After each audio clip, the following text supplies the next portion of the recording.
الرجيم بسم الله الرحمن الرحيم إنما أموالكم وأولادكم فتنة وقال النبي صلى الله عليه وسلم كل مولود يولد على فطرة الإسلام والأبوان يهودانه أو ينصرانه أو كما قال صلی اللہ علیہ وسلم.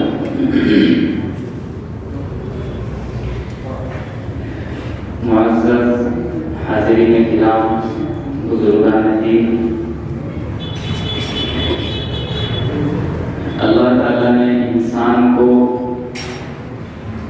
جہاں بہت سی قیمتی نعمتوں سے نوازا ہے، ان میں سے ایک بہت بڑی نعمت اللہ نے اولاد کی شکل میں انسان کو دی ہے. یہ نعمت بہت بڑی نعمت ہے، اور جن لوگوں کو اللہ تعالیٰ نے اس نعمت سے اب تک نہیں نوازا اور ان کے نکاح ہو چکے ہیں، تو آپ ان سے معلوم کریں کہ اس نعمت کی قیمت کیا ہے. تو اولاد اللہ تعالیٰ کی بہت بڑی نعمت ہے، اور یہی اولاد آخرت میں اس کے لیے سرمندی ہے، اور جب وہ دنیا سے رخصت ہو کر آخرت کی زندگی میں چلا جاتا ہے تو یہی نعمت اس کے لیے عذاب سے بچنے کا ذریعہ اور سبب بھی بنتی ہے، اور یہی نعمت جہنم میں جانے کا سبب بھی بن جاتی ہے. دونوں ہی چیزیں ہیں. اللہ تعالیٰ نے قرآن کریم میں فرمایا انما اموالکم واولادکم فتنہ، کہ تمہارے مال اور تمہاری اولاد تمہارے لیے فتنہ ہے،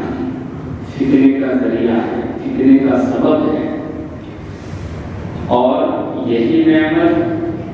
یہی اولاد ایک بہت بڑی رحمت بھی ہے. تو دونوں چیزیں انسان کے لیے نعمت بن سکتی ہیں. یہ اولاد انسان کے لیے نعمت بھی بن سکتی ہے اور فتنہ بھی بن سکتی ہے. حدیث میں آتا ہے کل مولود یولد علی فطرۃ الاسلام، کہ ہر بچہ فطرت اسلام پر پیدا ہوتا ہے، اور پھر اس کے والدین اس کو یہودی بنا دیتے ہیں یا اس کو مجوسی بنا دیتے ہیں. یعنی جیسے ماں باپ کے خیالات ہوتے ہیں، جیسے ان کے عقائد ہوتے ہیں، جیسے ان کے نظریات ہوتے ہیں، تو وہ بچہ ان کے نظریات کے مطابق ڈھل جاتا ہے. ان کے اعتقاد کے مطابق وہ بچہ بھی اپنے نظریات اور افکار بنا لیتا ہے. تو بچہ جب پیدا ہوتا ہے تو وہ ایک سادہ لوح ہوتا ہے. اس کا جو دل ہوتا ہے وہ بالکل سادہ ہوتا ہے. اب جیسے جیسے وہ آگے بڑھتا ہے تو وہ اپنے گھر کا نظام دیکھ کر، اپنے والدین کو دیکھ کر، اور جو کچھ بھی گھر والے اس کے سامنے اعمال کرتے ہیں، جو کچھ وہ سنتا ہے، جو کچھ وہ دیکھتا ہے، تو وہ اپنے دل و دماغ کے اندر اس کو نقش کر لیتا ہے، اس کو اتار لیتا ہے، اور اسی انداز سے پھر وہ اس کے عقائد بھی ہو جاتے ہیں، اس کے اعمال ہو جاتے ہیں، اس کے نظریات ہو جاتے ہیں. تو ایک سادہ دل میں جو چیز بیٹھ جاتی ہے، پھر اس کو نکلنا، اس کو بدلنا مشکل ہوتا ہے. اسی لیے جہاں پر اسلام کے اندر والدین کے حقوق کی بات آتی ہے تو اس کے بعد بچوں کی تربیت کا مسئلہ بھی بہت اہم مسئلہ ہے. اور قرآن اور حدیث میں بہت سارے واقعات ملتے ہیں کہ اللہ کے نبی صلی اللہ علیہ وسلم کے زمانے میں آپ علیہ السلام نے کس انداز سے بچوں کی تربیت کی، صحابہ کرام نے کس طریقے سے بچوں کی تربیت کی، ان کے تعلیمی نظام کو اپنا بنایا، ان کی تعلیم اور تربیت کا انتظام کیا، تو یہ سب چیزیں ہماری شریعت میں ملتی ہیں۔ اب حضرت انس رضی اللہ تعالیٰ عنہ نے آپ علیہ السلام کے پاس تقریباً 10 سال رہے، اور حدیث میں آتا ہے کہ کبھی آپ علیہ السلام نے ان کو ڈانٹا نہیں، ڈپٹا نہیں۔ ایک موقع پر حضرت انس رضی اللہ تعالیٰ عنہ خود بیان کرتے ہیں کہ آپ علیہ السلام نے مجھے کسی کام کے لیے بھیجا اور میں وہ کام بھول گیا، بچوں کے ساتھ کھیلنے لگ گیا،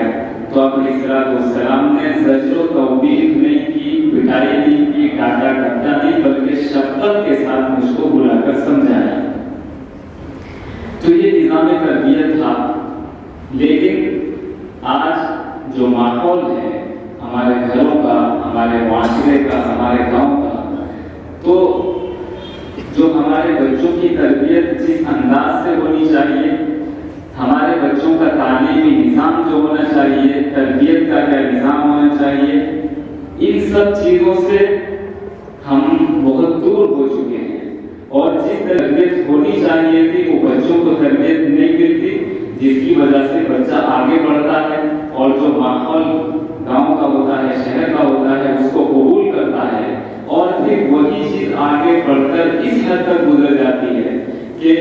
اس کی نظر میں، بچے کی نظر میں والدین کی کوئی عزت نہیں، گھر والوں کی کوئی عزت نہیں، کوئی وقار نہیں، اور پھر وہ طرح طرح کی بیماریوں میں مبتلا ہو جاتا ہے، نشہ کرنے لگتا ہے، شراب پینے لگتا ہے، اور پھر جو اس کا گھر کا نظام ہے، جو اس کے بیوی بچے ہیں، ان کے ساتھ اس کے لیے زندگی گزارنا دشوار ہو جاتا ہے، اور پورا کا پورا گھر تباہ ہو جاتا ہے، طلاقیں ہو جاتی ہیں، اور ایک نظام جو چلتا ہے گھر کا، بیوی بچوں کا، وہ سب درہم برہم ہو جاتا ہے، بیوی اس کی ہاتھ سے نکل جاتی ہے، بچے بھی ہاتھ سے چلے جاتے ہیں۔ تو یہ سب جو انجام ہوتا ہے، اور خاص طور سے نشہ اس دور میں جو چل رہا ہے، اس کی وجہ سے انسان آخری حد تک گزر جاتا ہے، یعنی آپ انسانیت بالکل ختم ہو جاتی ہے، اس لیے کہ نشہ جو ہے وہ عقل کو بالکل مغلوب کر دیتا ہے، اس کو اچھے برے کی تمیز ختم ہو جاتی ہے۔ والدین کیا ہے، والدین کا مقام کیا ہے، ماں باپ کو کس طریقے سے ان کا ادب ہونا چاہیے، بہنوں کے ساتھ کس انداز سے پیش آنا چاہیے، بچوں کی کیا ذمہ داری ہوتی ہے، بیوی کے کیا حقوق ہوتے ہیں، یہ سب چیزیں نشہ کرنے کے بعد عقل ضائع ہو جاتی ہے، اور سب چیزیں اس کی نگاہ میں کوئی حیثیت اس کی نہیں ہوتی، اور جو منہ پہ آتا ہے وہ زبان سے نکال دیتا ہے، جس کی وجہ سے جو اس کی ایک بیوی ہوتی ہے، شریک حیات ہوتی ہے، زندگی بھر کی ساتھی ہوتی ہے، اس سے وہ بھی جدا ہو جاتی ہے۔ تو یہ کمی کہیں نہ کہیں ہماری ہے، کہیں نہ کہیں یہ کمی والدین کی ہے کہ بچے کی تربیت صحیح انداز سے نہیں ہوئی، اسلامی تعلیمات کے مطابق ہمارے بچوں کی تربیت نہیں ہوئی، اور اس نے ماحول کو اثر کے قبول کیا، اور معاشرے میں جس انداز سے اوباش قسم کے لڑکے رہتے ہیں، ان کے ساتھ ان کی دوستی ہوئی، ان کے ساتھ رہنا سہنا ہوا، ان کے اثر قبول کیا، اور اس کی وجہ سے گھر کا سارا نظام تباہ و برباد ہو گیا۔ تو اسی لیے شریعت یہ کہتی ہے، ہمارا اسلام یہ کہتا ہے کہ جب بچہ چھوٹا ہوتا ہے تو آپ اس کی تربیت صحیح انداز سے کریں۔ اس کا جو بچہ جب چھوٹا ہوتا ہے تو جو آپ اس کو سکھاتے ہیں وہ جلدی اس کو قبول کر لیتا ہے، جب بچہ بڑا ہو جاتا ہے پھر وہ چیز اتنی جلدی وہ قبول نہیں کر پاتا جتنے وہ بچپن میں کر لیتا ہے۔ اور اچھی بات یہ ہے، یعنی یہ یقینی بات ہے کہ بچہ زیادہ تر گھر کے نظام کو دیکھ کر اثر قبول کرتا ہے۔ جب وہ اپنے والدین کو دیکھتا ہے، گھر والوں کو دیکھتا ہے، یہ میرے ماں باپ کس انداز سے رہتے ہیں، گفتگو کیسے کرتے ہیں، تو وہ دیکھ کر یہ سب چیزیں اپنے گھر میں سیکھتا ہے۔ اگر گھر میں جھوٹ بولا جاتا ہے بچوں کے سامنے، یا کوئی ایسا کام کیا جاتا ہے، تو وہ چیز سب اپنے کیش کرتا ہے، وہ قبول کرتا ہے، پھر آگے چل کر وہ اسی انداز کا عمل کرنا شروع کر دیتا ہے۔ آپ علیہ السلام کی ایک حدیث ہے، حضرت عبداللہ بن عامر رضی اللہ تعالیٰ عنہ کی والدہ نے اپنے بیٹے حضرت عبداللہ بن عامر رضی اللہ تعالیٰ عنہ کو آواز دی اور آواز دے کر یہ کہا کہ بیٹا ادھر آؤ، میں تمہیں کچھ دوں گی۔ آپ علیہ السلام نے کہا کہ آپ کیا دیں گی اس کو؟ تو انہوں نے بتایا کہ میں کھجور دوں گی۔ تو آپ علیہ السلام نے کہا کہ اگر آپ اس کو کچھ نہ دیتے اور صرف بلانے کے لیے کہتے کہ میں تمہیں کچھ دوں گی اور آپ کچھ دیتی نہیں تو یہ جھوٹ ہو جاتا، اور بچے کے لیے اس طرح کا جھوٹ بولنا بھی جائز نہیں۔ اس لیے کہ جب بچے کو آپ یہ کہہ کر بلائیں گے پھر وہ آپ کے پاس آئے گا، آپ نے کچھ نہیں دیا تو بچے کے ذہن میں ایک بات آئی کہ ایسا بھی ہوتا ہے، یعنی یہ جھوٹ جو اس کے ذہن میں بیٹھا ہے یہاں سے اس کے ذہن میں جھوٹ آ جائے، پھر آگے چل کر وہ اس پر عمل کرنا شروع کر دے گا۔ تو اس انداز سے اللہ کے نبی صلی اللہ علیہ وسلم نے بچوں کی تربیت کے طریقے کو بتایا ہے کہ جب بچہ چھوٹا ہو اس کے ساتھ بھی آپ جھوٹ نہ بولیں، اس کے ساتھ بھی خلاف شرع کام نہ کریں، کوئی بھی شریعت کے خلاف اس کے سامنے جو کام ہوگا وہ اس کو قبول کرے گا، آگے چل کر پھر وہ ایسا کرے گا۔ لیکن جب وہ گھر کے نظام کو دیکھے گا، والدین کو دیکھے گا کہ وہ سچ بولتے ہیں، جب وہ دیکھے گا کہ ماں باپ 5 وقت کی نماز پڑھتے ہیں تو اس کے ذہن میں یہ سب چیزیں فطرتاً موجود ہو جائیں گی اور آپ کو کہنے کی ضرورت بھی نہیں پڑے گی، وہ خود بخود نماز کی پابندی بھی کرنے لگے گا، یا کوئی اور اچھا کام وہ گھر میں ہوتا ہوا دیکھے گا تو وہ اس کو بھی قبول کرے گا۔ پھر آگے چل کر اللہ کے نبی صلی اللہ علیہ وسلم کی حدیث کے نماز کے تعلق سے کہ جب بچہ 7 سال کا ہو جائے آپ اس کو نماز پڑھنے کے لیے کہیں، پھر صرف اس زبان سے کہیں، اس کو ترغیب دلائیں، اور اگر پھر اس کی عمر 10 سال کو ہو جائے تو ہلکی پھلکی تنبیہ کر سکتے ہیں۔ پھر جب وہ بالغ ہو جائے، 15 سال کی عمر کو پہنچ جائے تو اب آپ اس کو نماز نہ پڑھنے پر اس کی پٹائی بھی کر سکتے ہیں۔ لیکن اگر ہم خود نماز نہ پڑھیں اور بچوں کی پٹائی کریں تو وہ اس کو قبول نہیں کرے گا، اس لیے کہ ایک آدمی جب خود کوئی کام نہ کرے اور دوسروں کو اس کی نصیحت کریں تو اس کا اثر نہیں ہوتا کہ یہ خود کام تو کرتا نہیں، دوسروں کو نصیحت کرتا ہے۔ تو اس لیے ہم خود اپنے عمل سے اپنے بچوں کی تربیت کریں، ہم اپنے بچوں کی تربیت اپنے عمل سے کریں گے تو بہت سارے کام ایسے ہیں کہ بچہ دیکھ کر وہ کام خود بخود کرنا شروع کر دے گا۔ اور اگر ہم اپنے گھروں کے اندر گالیوں کا جو ماحول ہوتا ہے، غصے کا، گالیوں کا، گھر کے اندر ایک دوسرے کی کوئی عزت نہ کرے تو گھر کا جو بچہ ہوگا وہ بڑوں کو دیکھ کر یہ چیزیں اس کو سیکھے گا، وہ گالیاں بھی سیکھے گا، بدتمیزی بھی سیکھے گا، ایک دوسرے کا ادب نہیں کرتے تو وہ اس کے ذہن میں بات آئے گی۔ تو اس لیے بچوں کی تربیت کے لیے سب سے پہلی چیز یہ ہے کہ ہم خود اپنے گھر کے نظام کو درست کریں اور اس کے بعد پھر بچوں کو تنبیہ کریں۔ اگر وہ باہر جاتا ہے تو ہم اس کا خیال رکھیں کہ ہمارا بچہ کن لوگوں کے ساتھ بیٹھتا ہے، اس کی دوستی کن کن لڑکوں کے ساتھ ہے، جن کے ساتھ اس کا اٹھنا بیٹھنا ہے وہ لڑکے کیسے ہیں، ان کے اخلاق کیسے ہیں، ان کے گھر والے کیسے ہیں۔ ہم ان چیزوں پر غور نہیں کرتے اور ہمارا بچہ جب گھر سے نکلتا ہے صبح سے لے کے شام تک کھانے کے وقت گھر آ جاتا ہے، اس کے بعد پھر باہر چلا جاتا ہے، گھر والوں کو کوئی پرواہ نہیں ہے کہ ہمارا بچہ اس وقت کہاں ہے۔ اس کے بعد پھر جب بچہ معاشرے کے رنگ میں رنگ جاتا ہے اور اس کا مزاج بدل جاتا ہے اور اس کے نظر افکار و خیالات بالکل تبدیل ہو جاتے ہیں، پھر ہم روتے ہیں کہ ہمارا بچہ بگڑ گیا اور فلاں عیب میں مبتلا ہو گیا، اب اس کو چھڑانا بہت مشکل ہو جاتا ہے۔ تو اس لیے ہم بچوں کی تربیت کے تعلق سے سب سے پہلے اپنے گھر کے نظام کو درست کریں، اس کے بعد گاہ بگاہ بچے کا جائزہ لیں، اس کی تربیت کریں، اس کو زیادہ تر گھر میں رکھیں۔ ہمارے استاد محترم حضرت مولانا سلمان صاحب نقشبندی دامت برکاتہ العالیہ یہ فرماتے ہیں کہ اگر میں باہر سفر میں ہوتا ہوں تو مجھے معلوم ہوتا ہے کہ اس وقت میرے بچے کہاں ہیں۔ یہ ان کا نظام تربیت ہے گھر کا، اور یہی وجہ ہے کہ آپ دیکھیں الحمدللہ پورے دیوبند کے اندر جس جماعت میں وہ پڑھتے ہیں اول پوزیشن سے کامیابی حاصل کرتے ہیں۔ سفر میں ہونے کے بعد گھر کا ان کو معلوم ہے کہ میرا بچہ اس وقت کہاں ہے، کس کے ساتھ کھیل رہا ہے، گھر پر ہے تو کیا کرنا ہے، اتنا خیال وہ رکھتے ہیں۔ تو یہ تو ہمیں اسلام سکھاتا ہے،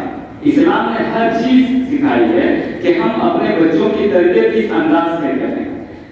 اس کے بعد آج کل جو ماحول ہے خاص طور سے نشہ آور چیزوں کے استعمال کا، تو ان سے جو نوجوان طبقہ ہے وہ بالکل تباہ اور برباد ہو چکا ہے۔ یہ ایسی لت ہے، یہ ایسی بیماری ہے کہ جب بچہ اس کے اندر مبتلا ہو جاتا ہے، اس کو کرنے لگتا ہے، چاہے وہ کسی بھی انداز کا نشہ ہو۔ شروع میں تو بڑا نشہ نہیں ہوتا ہے، چھوٹے سے ابتدا ہوتی ہے، کچھ چھوٹی موٹی چیز کھائی، شروع میں پان کھایا، اس کے بعد تو آگے بڑھا، گٹکا کھانے لگا، اس کے بعد نوبت ہو جاتی ہے شراب۔ اسی طرح بہت ساری چیزیں آتی ہیں، یہ سب چیزیں وہ کرنے لگتا ہے اور اس کی ایک عادت بن جاتی ہے، وہ ایک عادی ہو جاتا ہے نشہ اور چیزوں کا۔ تو اب اس کے ذہن سے صرف نشہ ہوتا ہے اور اس کے ذہن میں یہ ہوتا ہے کہ کہیں سے بھی مجھے پیسہ مل جائے اور میں اپنی اس ضرورت کو پورا کروں۔ اس کے علاوہ اس کی کوئی سوچ نہیں ہوتی، کیسے کاروبار کرنا ہے، کیسے بیوی بچوں کو کھلانا ہے کما کر، والدین کو کس انداز سے ان کی خدمت کرنی ہے، بھائی بہنوں کی کس طرح سے ان کے حقوق ادا کرنے ہیں، کوئی اس کو پرواہ نہیں ہوتی۔ اس کو پرواہ اگر ہوتی ہے تو صرف نشے کی ہوتی ہے، اور اس کا نتیجہ یہ ہوتا ہے کہ جو کچھ اس کا مال ہوتا ہے وہ سب ضائع ہو جاتا ہے، اس کے بیوی بچے سب اس سے جدا ہو جاتے ہیں اور طلاقیں ہو جاتی ہیں، ایک دوسرے سے جدائی ہو جاتی ہے، والدین جدا ہو جاتے ہیں، بچے جدا ہو جاتے ہیں، سارا نظام اس کا دنیا کے اندر تباہ و برباد ہو جاتا ہے۔ صرف کس وجہ سے کہ ہم نے بچپن میں اپنے بچوں کی تربیت میں کوتاہی کی، یہی نتیجہ ہے۔ اگر شروع سے ہم ان کی دیکھ بھال کرتے، ان کو اپنی نظروں کے سامنے رکھتے اور ان کے حالات کا جائزہ لیتے رہتے، تو آگے تک یہ نوبت نہ آتی کہ ہمارا ان کا گھر برباد ہو جاتا۔ لیکن آج آپ دیکھیں زیادہ تر جو طلاقیں ہوتی ہیں، جو میاں بیوی کے درمیان جھگڑے ہوتے ہیں، اس کی سب سے بڑی وجہ نشہ ہے، اور یہ ایک عام بیماری ہے۔ اب اس کو کوئی عیب بھی نہیں سمجھتا، عیب نہیں ہے، یہ سمجھتے ہیں کہ یہ زمانے کی ضرورت ہے۔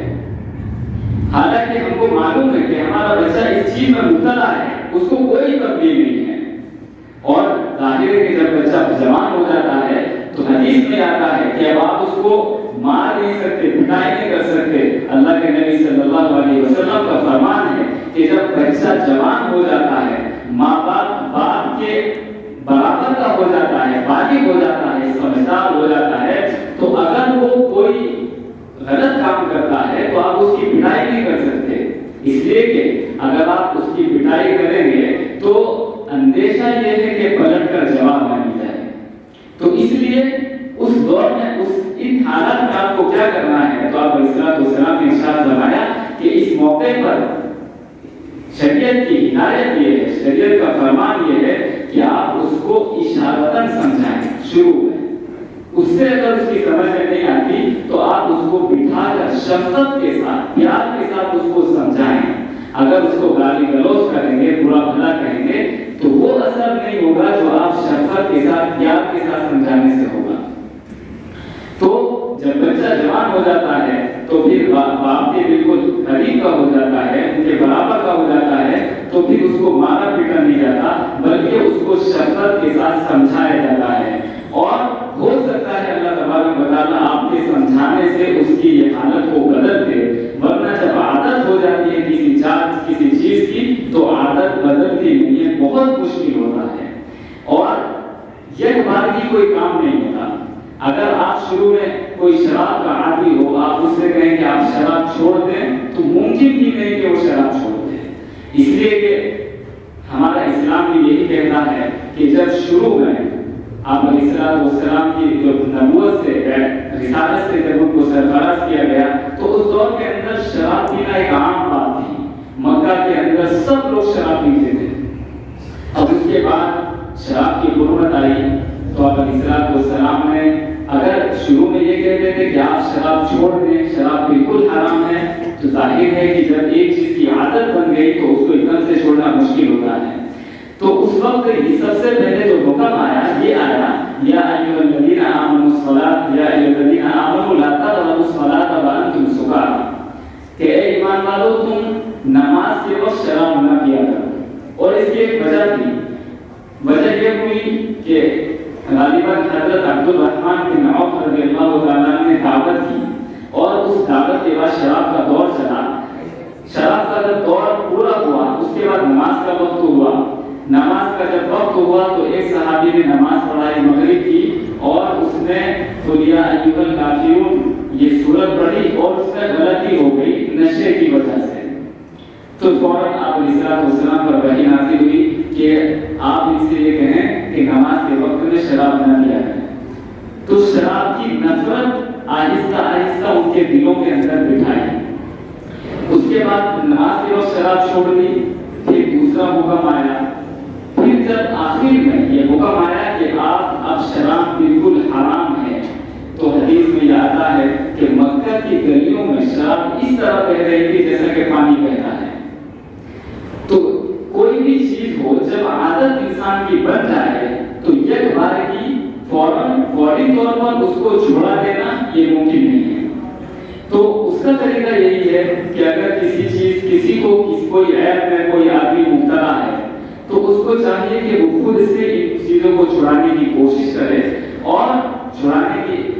کوشش اس انداز سے کر سکتا ہے کہ اگر وہ مہینے میں 2 مرتبہ پیتا ہے یا روزانہ پیتا ہے تو کم کر دے. اس کے بعد میں کچھ دن کے بعد پھر کم کر دے. تو ایک نہ ایک دن انشاءاللہ اللہ تعالیٰ کی توفیق سے یہ سب عیب اس کے دور ہو سکتے ہیں. اور اگر وہ خود ہی کوشش نہ کرے اور اسی انداز سے اپنی زندگی گزارتا رہے تو ظاہر ہے کہ زندگی گزارنے کا کوئی مقصد نہیں ہے. اللہ تعالیٰ نے جس کام کے دنیا کے اندر بھیجا ہے انسان کو وہ آخرت کی زندگی بنانے کے لیے بھیجا ہے. تو وہ زندگی اس کی نہیں بنے گی اور اس مقصد میں وہ کامیاب نہیں ہوگا. اسی لیے اللہ تبارک و تعالیٰ ارشاد فرماتے ہیں انما اموالکم واولادکم فتنہ کہ تمہاری اولادیں تمہارے لیے فتنہ بھی بن سکتی ہیں. فتنے کا ذریعہ ہے. اور فتنے کا ذریعہ اسی انداز سے ہوگا کہ جب بچے کی تربیت نہیں ہوگی, جب بچے کی تعلیم اور تربیت کا نظام درست نہیں ہوگا تو بچہ غلط راستے پر چلے گا. جب غلط راستے پر چلے گا تو جو بچہ اس کی آخرت کو سنوار سکتا ہے اور جو بچہ اس کی آخرت کی زندگی کو درست بنا سکتا ہے, اس کو جنت کا راستہ دکھا سکتا ہے, ظاہر ہے کہ وہ دنیا میں خود بھی کامیاب نہیں ہے تو وہ فتنے کا ذریعہ وہ سبب ہے. اور یہی چیز مال کے لیے بھی ہے کہ جو اللہ تعالیٰ دنیا میں انسان کو مال دیتا ہے اگر اس کو ہم نے صحیح انداز سے خرچ نہیں کیا اور برائی کے کاموں میں خرچ کیا یا اسی انداز سے گناہ کے کاموں میں خرچ کیا تو پھر یہی مال ہمارے لیے آخرت میں کیا بنے فتنے کا ذریعہ اور سبب بن جائے گا. اور اگر اسی مال کو ہم نے اللہ کے راستے میں لگایا, ہم نے اللہ کے خوشبودی کے کام میں لگایا یا ہم نے اسلام کو پروان چڑھنے کے لیے کام میں لگایا تو پھر یہی مال ہمارے لیے رحمت ہے آخرت میں اور یہی مال ہم کو جنت میں بھی لے جائے گا. تو دونوں چیزیں اللہ تعالیٰ نے دی ہیں کہ اولاد جو ہے وہ بہت بڑی نعمت ہے. قرآن یہ کہتا ہے کہ اولاد تمہارے لیے فتنے کا ذریعہ ہے. تو دونوں چیزیں ہیں, دونوں چیزیں انسان میں پائی جاتی ہیں. یہی چیز یعنی ایک ہی چیز انسان کی نجات کا ذریعہ بھی بن سکتا ہے اور وہی چیز انسان کو دوزخ میں لے جانے کا ذریعہ بھی بن سکتا ہے. اللہ تبارک